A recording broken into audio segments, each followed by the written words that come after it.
Magiging crucial ba o malaking factor sa Senate leadership yung distribution ng committee chairmanship? Palagi naman, pero sobra naman yung committee dun sa tao. I think we have 41 committees and we only have 24 senators. Marami na ho nagpapaabot sa inyo ng mga incumbent at newly elected senators na mga gusto nilang committee chairmanship. Wala, hindi marami. Meron na. Kasi marami din naman incumbent eh. Pero dun sa mga incoming, sir. Wala pa. Hindi pa namin napag-uusapan ng definite. Pero may numbers na kung ano pa rin sigurado. Ano? Do you have still numbers? Ma. Ano mang numero meron ngayon? Sino man? Sa totoo lang, nagbabago yan, lalo na kung ganito pa katagal, mahigit 1 buwan pa.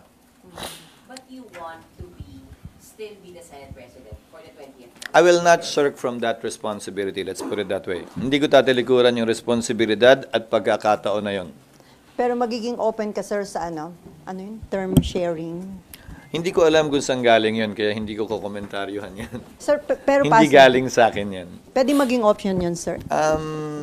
Hindi na pag-uusapan. Saan ba galing yan?